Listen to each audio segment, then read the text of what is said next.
What's going on, everyone? So, I want to make a video to you guys about leadership and three fundamental things that I've experienced over the last 9.5 years in what I decided to do for a career. That is, become a Marine, and I've held a lot of different leadership positions. And over the course of that time, I've noticed a lot of mistakes that people can make in terms of being in a leadership position.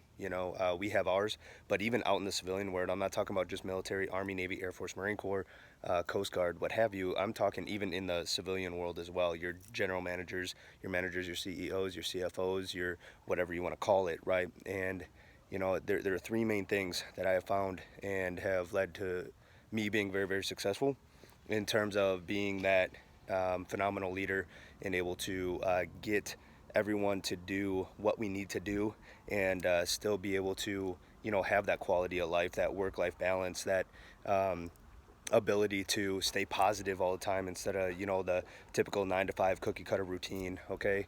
And the very first thing that a lot of leaders, as they grow up the ranks, maybe you're experiencing this right now, that you can't get everyone to be on the same page, be on the same boat, and go with you in that sea of whatever it is for your business, or even in the military.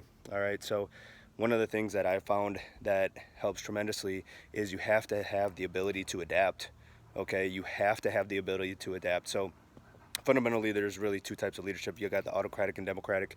Autocratic, that's like the gavel, hammer, and fist. Like, this is how it's going to be. And don't get me wrong, that's needed. But then there's democratic, who asks for input, as well as let's take a vote, see which way is the best way, and that's needed too. You need to have a mixture of both. So you need to have the ability to adapt. Okay, not only in the essence of, okay, you need to learn when is a democratic type of leadership or autocratic leadership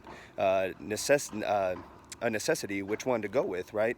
But also the adaptation of, hey, the society changes, everyone changes, the way you deliver, the way you ask, the way you tell, the way you order, whatever the case is, whether civilian or military, everyone's changing. Okay, so you have to have the ability to adapt and adapt in the delivery, right? So what happened 20 years ago, okay, isn't necessarily what's going to work today. What happened 5 years ago isn't necessarily how it's going to work today.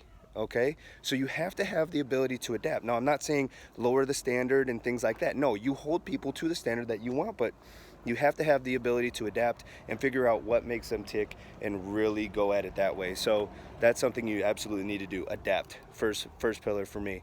All right, adapt. And then the second one, okay, is the ability to never forget where you come from. Okay, you have to remember that.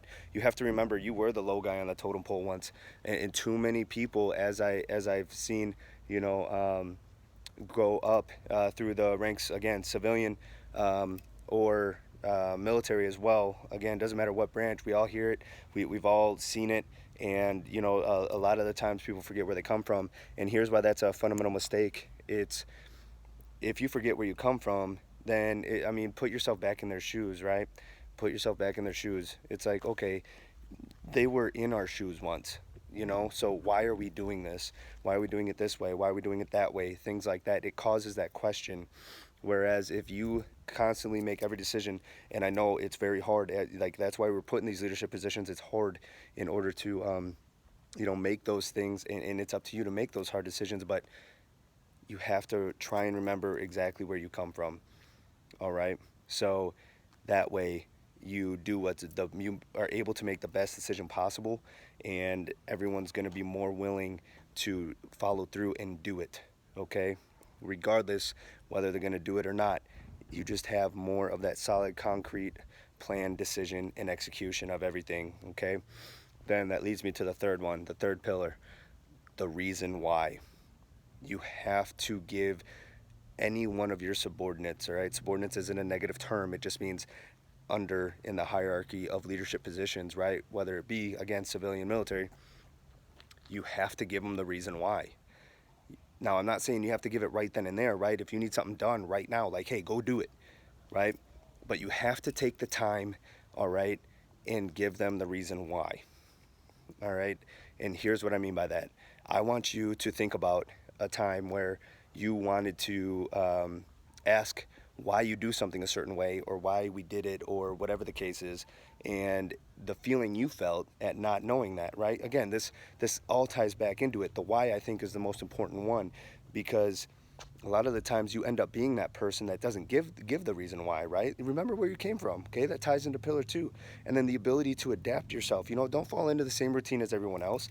Adapt and give them the reason why. So the why is the third most concrete fundamental pillar, where if you give whoever you're in charge of the reason why and everything like that, they will be 10 times more willing to go ahead and execute in the best they can. You will get 100% the best effort out of everyone because they understand why they're doing it. They understand. You have to make them understand why they're doing it the way they're doing it. One tip for that: big picture. You have to show them the big picture. All right, so apply those three pillars. Those three pillars: the why, ability to adapt, and don't forget where you came from.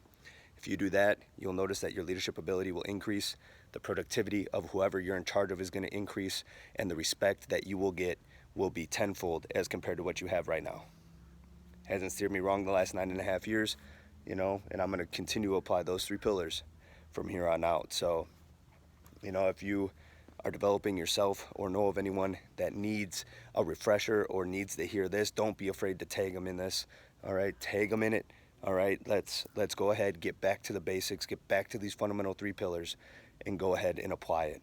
All right, so that's all I got for now. I'd love to know what you guys think, so comment below. Go ahead and add me on Instagram, Snapchat, whatever the case is, Twitter, and let's get a discussion going. Thanks, guys.